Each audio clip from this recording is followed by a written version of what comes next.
Hola, bienvenidos a este mágico universo. Quiero contarles que hemos viajado a Buenos Aires a hacer un taller con Matías de Stefano. Bueno, yo a él lo sigo desde hace mucho tiempo. Él es tiene un cuerpo joven, pero un alma vieja de otros tiempos, de otros cielos. Para mí es una persona muy especial. Entonces disfruten de la entrevista que generosamente nos dio Matías de Stefano.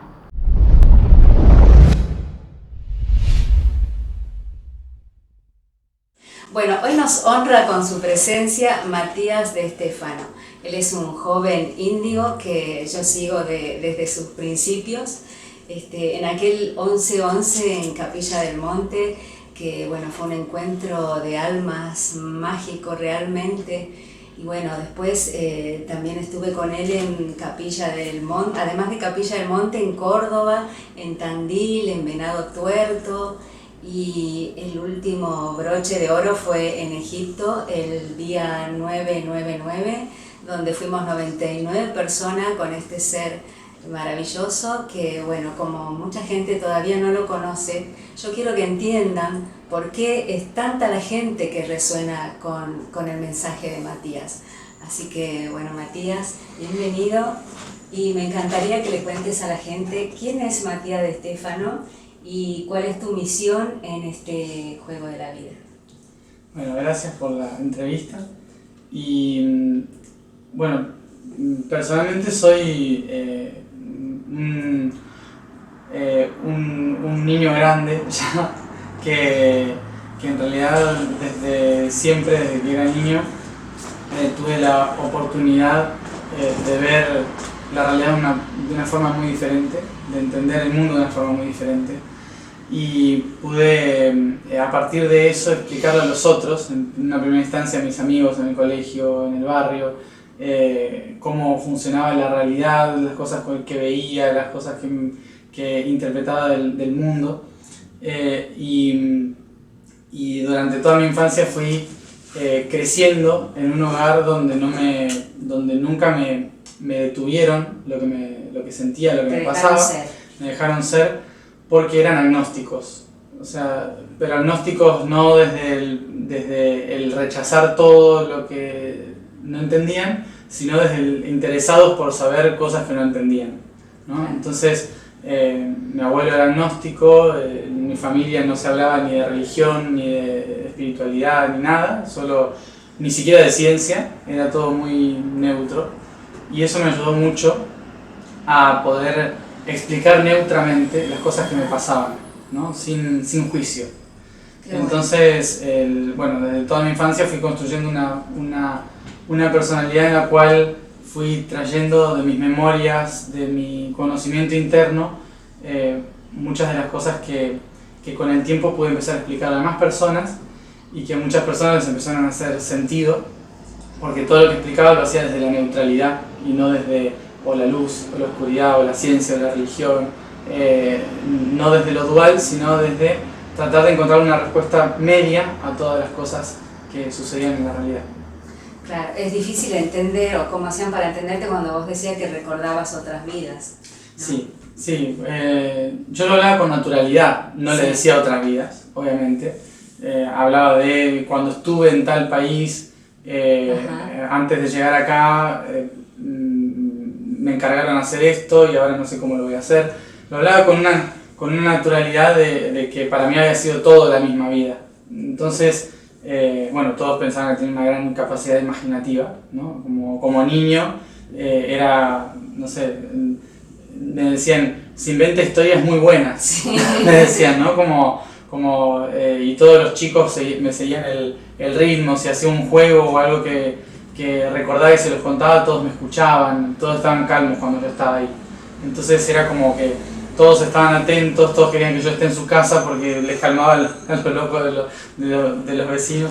Y era como más de la imaginación. Cuando entré en la adolescencia se empezaron a dar cuenta de que era otra cosa, claro, de que era otra cosa, porque ya estaba preocupado por lo que recordaba, ya no era el juego del niño, sino que era, tengo que hacer algo y no sé qué es, estoy recordando muchas más cosas, ahí me empecé a dar cuenta que eran otras vidas, que no era parte de esta misma que había elegido ahora. Entonces, claro, fue ya psicólogos, psiquiatras. Claro, habrán dicho, este chico está loco. Sí, en el colegio. ¿Sí? En el colegio, en casa no. Claro, en casa trataban de entender qué era lo que me pasaba, no diciendo hay que llevarlo al psiquiatra porque está loco. Claro, pero la verdad que no es muy común ver un chico joven de tu edad que tenga tantos conocimientos, así que eso es lo llamativo, ¿no? Y bueno, a mí me gustaría preguntarte, decimos que en este planeta azul es una escuela, ¿no? Que venimos a aprender precisamente, y bueno, la pregunta es si se puede aprender y evolucionar sin sufrimiento, y si se puede ser feliz en esta tierra. Este planeta, como bien dijiste, es un planeta escuela. Acá venimos a aprender. Acá en este planeta, en esta realidad, estamos aprendiendo sobre muchísimas cosas. Y tenemos dos formas de aprender, muy básicas y muy generales, que es desde la conciencia o desde la inconsciencia. Inconsciencia no significa ser inconsciente como nosotros lo decimos culturalmente. Claro. La única diferencia que hay entre conciencia e inconsciencia es si yo estoy alineado con mi ser y mi propósito, o estoy alineado con el ser y propósito de alguien más. Que esto puede ser de mi familia, de mis ancestros, de la cultura, condicionado por los patrones que me dijeron en el trabajo, en la escuela, el gobierno, lo que sea, mi propia historia. Si yo estoy condicionado por eso, no estoy en mi ser. Entonces se le llama inconsciencia. ¿Sí? Pero no significa que sea tonto, o sea, no tiene nada que ver con eso. Cuando uno pasa a la conciencia es cuando se da cuenta de que tiene que ser el mismo, y eso puede llevar a grandes cambios en la vida, ¿no? Dentro del proceso de inconsciencia, hacia el camino de la conciencia, hay una lucha muy grande entre lo que es el espíritu y el cuerpo. El cuerpo tiene como objetivo ser una herramienta espiritual para aprender en esta escuela. ¿Sí? Es como ponerse el traje para ir al colegio, ¿no? El guardapolvo, como decimos, la escuela industrial. Entonces, el guardapolvo. Y ese es el cuerpo. Y mi intención es el espíritu. Y a veces mi espíritu quiere ser consciente, pero mi cuerpo tiene que protegerme de las cosas que me puedo llegar a encontrar, es decir, de cuando me ensucie, ¿no? Entonces el cuerpo tiene el objetivo de sobrevivir, ¿sí? El espíritu no, el espíritu es eterno, pero el cuerpo tiene que sobrevivir el mayor tiempo posible para darle la mejor experiencia al cuerpo, al espíritu. Y la mayoría estamos en supervivencia. Todos, sí, porque tenemos todos. Un cuerpo, básicamente, tenemos que comer, dormir, sí. O sea, la supervivencia no es solo correr para vivir, sino que es pagar los impuestos, exacto, comer todos los días, dormir las 8 horas necesarias, o sea, es el cuerpo. Esa es la parte de supervivencia. Y la supervivencia tiene dos mecanismos. Uno es el miedo y el otro es el dolor. ¿Por qué? Porque el miedo lo que hace es, el cuerpo dice, cuidado, porque por ahí, que no conozco qué puede pasar, puedo morir. Entonces el miedo es un mecanismo de defensa, ¿sí? Y el dolor es otro mecanismo, que es a través de la experiencia. Es un mecanismo de defensa. Es un mecanismo de defensa, sí. Entonces, cuando yo siento dolor... Porque a dolor, veces hay miedos que son como irreales, como de la sí, mente. Porque son ¿no? porque son, claro, pero son miedos que se fueron construyendo a lo largo de millones de años, que quedan registrados, como el miedo de la oscuridad, por ejemplo. Sí, yo lo Hoy se puede prender la luz, pero el miedo de la oscuridad viene de cuando vivíamos en cuevas. Genéticamente tenemos en nuestras células el miedo de nuestros ancestros que en la noche podían ser atacados por animales más grandes. Entonces, ese miedo quedó registrado y ahí están los monstruos de la noche, ¿no? Claro, pero está en la genética. Claro. Capaz que en mi mente no está, pero en la genética está guardado. Cuidado que cuando se apague la luz, sí, pueda aparecer un animal que me pueda comer. Los cucos. Los cucos, claro, exactamente. Entonces, esos son miedos psicológicos que van quedando, tanto de esta vida como de los ancestros. Entonces, ese es el miedo, el que me protege de eso. Y del otro lado, sí, tenemos el dolor. El dolor es la reacción a algo que ya no pude detener por el miedo. El miedo no me pudo proteger, entonces salí dañado. Al salir dañado, el cuerpo registra a través del dolor que esas cosas no son las que hay que hacer. ¿Qué sucede? Como este planeta todavía está en la inconsciencia, aprende a través del miedo y el dolor. ¿Se entiende? Claro que la hay. Claro que la hay. Pero nadie te puede sacar de eso, porque es un aprendizaje. Entonces, miedo y dolor son mecanismos de aprendizaje en este planeta, en el proceso de la inconsciencia. Cuando uno se empieza a volver consciente, es cuando empieza a sentir otro nivel de miedo y dolor, que son más a nivel álmico. El dolor y miedo a nivel álmico ya pasan por una crisis espiritual, por una crisis de sentido, por una crisis de vacío enorme, en el cual todo deja de tener noción, me tengo que alejar de mi familia, pierdo amigos, el trabajo ya no tiene ningún sentido, siento un vacío interno muy grande, el miedo a la soledad. Hay un montón de situaciones que cuando me estoy volviendo consciente, en ese proceso, en ese camino de ser consciente, pasa un miedo mucho más grande, ya no es de supervivencia, sino que es de pérdida de sentido.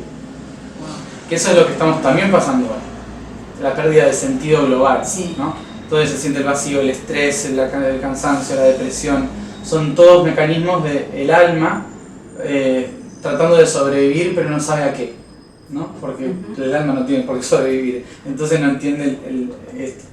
Entonces, claro, estamos pasando por momentos muy difíciles, porque el planeta es un lugar difícil, porque es un lugar donde se aprende muchas cosas en una sola vida. Este planeta es muy, muy difícil por eso. Cuando uno llega al nivel de conciencia, de repente uno se da cuenta de que ya no hace falta sobrevivir. ¿Y ahí podemos empezar a ser felices? Podemos empezar a entender que todo lo otro era simplemente un mecanismo útil. Entonces, cuando todo tiene un para qué y un por qué. Entonces, cuando lo sintamos dolor, angustia, miedo, que son los mecanismos de supervivencia, los puedo observar, analizar, honrar, agradecer y darme cuenta de lo que aprendí de eso. Ya no me quedo con la sensación, sino me quedo con el aprendizaje. Probablemente siga sintiendo esto, pero ya no va a ser la emoción la que controle mi forma de vida, sino la conciencia de la herramienta de lo que sucedió.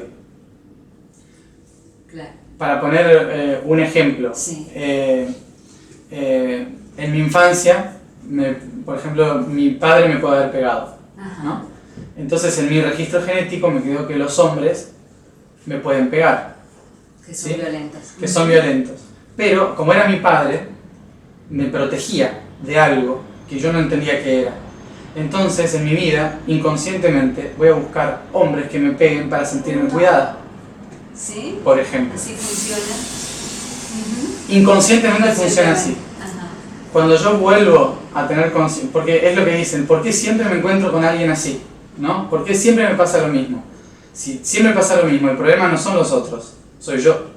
Claro. ¿Se entiende? Si se repite constantemente. Por algo atraigo la misma experiencia. Por algo atraigo la misma experiencia. Entonces, cuando me vuelvo consciente, lo que me doy cuenta es que los hombres no eran el problema, era mi relación con mi padre en ese instante. ¿Se entiende? Claro. Entonces voy ahí y ¿qué hago? Abrazo a mi padre, no lo tiro a la basura, abrazo a mi padre y le digo, gracias por haberme enseñado todo esto, que ahora, si yo no hubiese pasado por todo eso, no lo hubiese entendido nunca. Entonces ahí es cuando yo integro una realidad, acepto una realidad, la transmuto a través de la aceptación, a través del aprendizaje y tomo la decisión de que no voy a volver a vivir más eso, porque ya lo entendí.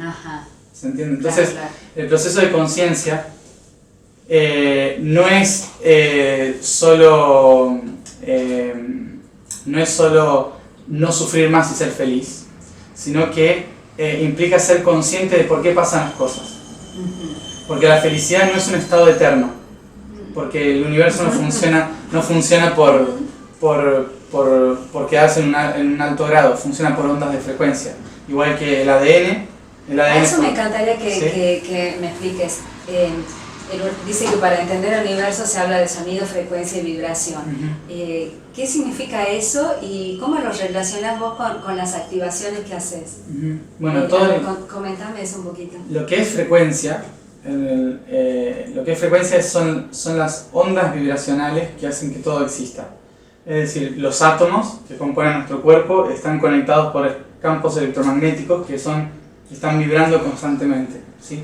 Por magnetismo que los hace unirse, iones positivos, negativos. Entonces, todo eso genera una onda de frecuencia constante entre uno y otro, ¿no? Que crea una cadena atómica y por lo tanto un objeto, y todo es vibración. Si yo cambio la vibración, puedo modificar esa composición molecular, expandirla, contraerla.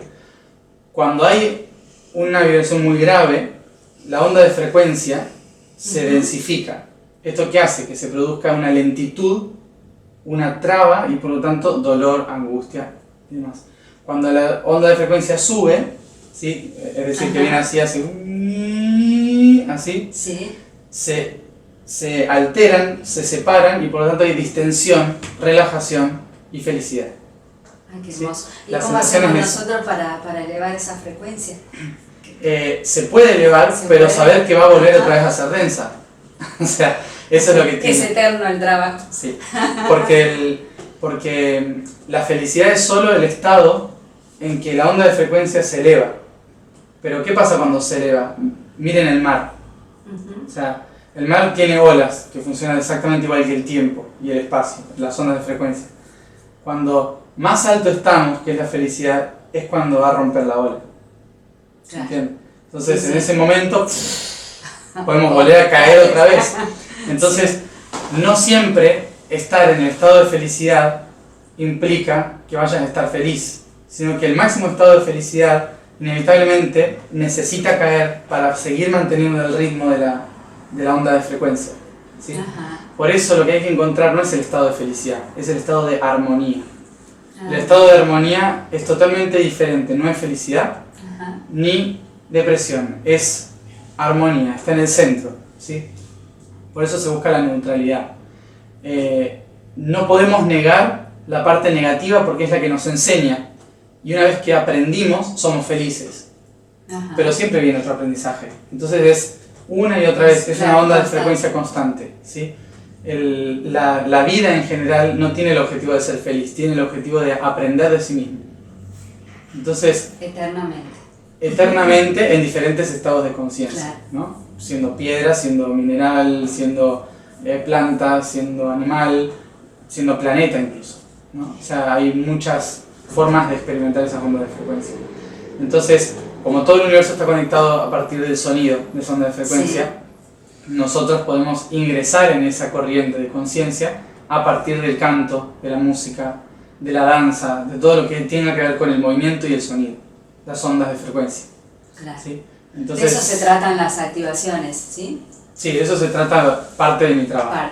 Claro. Una parte de mi trabajo es el pedagógico, que es enseñar esto, explicarlo, y la otra parte es la práctica, que es encontrar los lugares más propicios del planeta, de las personas, desde donde se puede, a través del sonido, empezar a equilibrar ese campo para que sea armónico y no disarmónico. Y así ayudar a la conciencia del planeta a encontrar el equilibrio. Claro. Bueno, ahora sacándote el tema, todos los que estamos en la red tenemos este mudra. ¿Qué significa este mudra? ¿Me puedes explicar esto? Sí, en la red que hemos hecho, en la red desde que surgió el camino Harwitun, que fue en el 2012, haciendo el recorrido por la Tierra, hemos empezado a usar este mudra. Que mudras son todos los símbolos o posiciones de las manos, como se ven en el hinduismo, ¿no? Y budismo, que en realidad son, cuando uno lo ve después en la digitopuntura, también es como tocar ciertos puntos que conectan a otras partes del cuerpo, ¿no? Cada mudra representa una posición del ser en el cuerpo, digamos, ¿no? Entonces, este mudra es conocido por los cristianos también, no es cristiano, pero es conocido por los cristianos porque lo van a ver muchas veces a Jesús haciendo así en los cuadros que se pintaban. El Papa hace esto. Sí, utilizan este mudra porque este mudra representa la unificación de los tres patrones de la divinidad, que son sonido, luz y forma. ¿Sí? Espíritu, alma y cuerpo, padre, madre, hijo, ¿sí? La Trinidad Sagrada. ¿Sí? La Trinidad Sagrada en unidad, cuando se unen. Aquí y ahora, tiempo-espacio.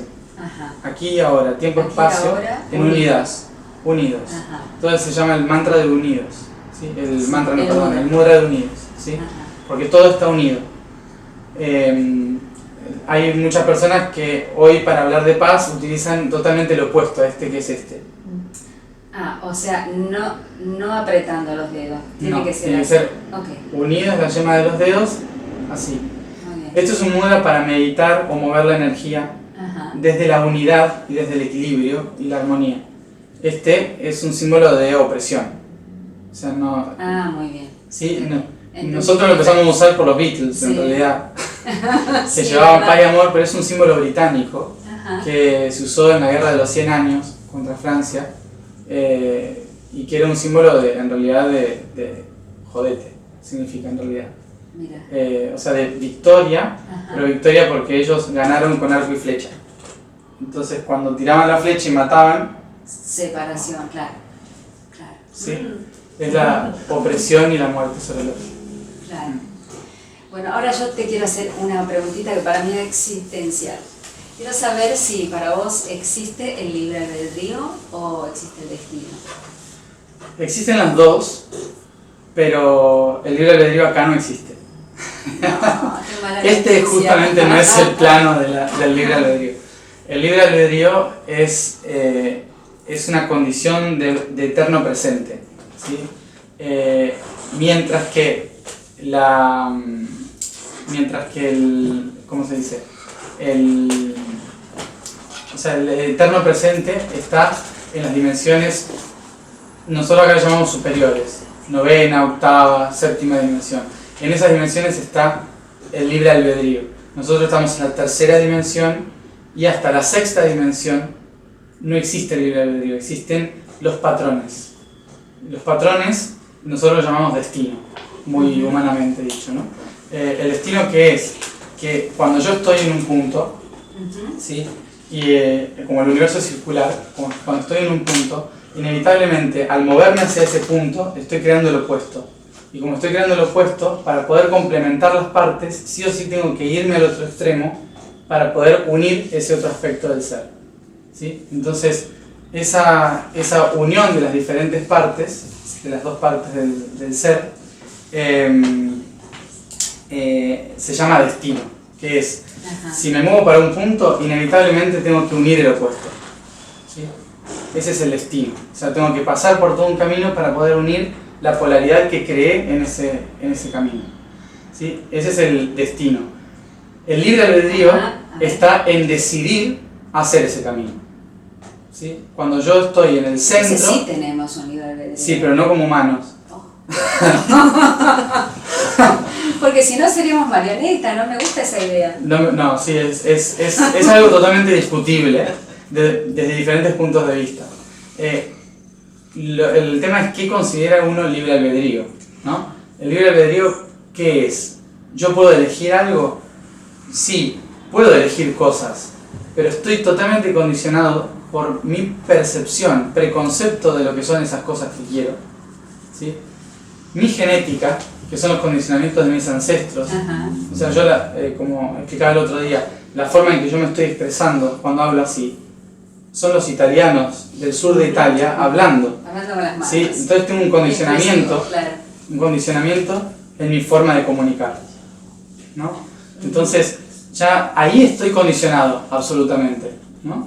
Estoy condicionado absolutamente por patrones de la genética, patrones de la emoción, patrones de muchísimos tipos, del condicionamiento social. O sea, probablemente me cueste salir desnudo a la calle a caminar porque tengo un condicionamiento social de la Edad Media en el cual hay que vestirse porque hay que tapar las cosas que son impuras.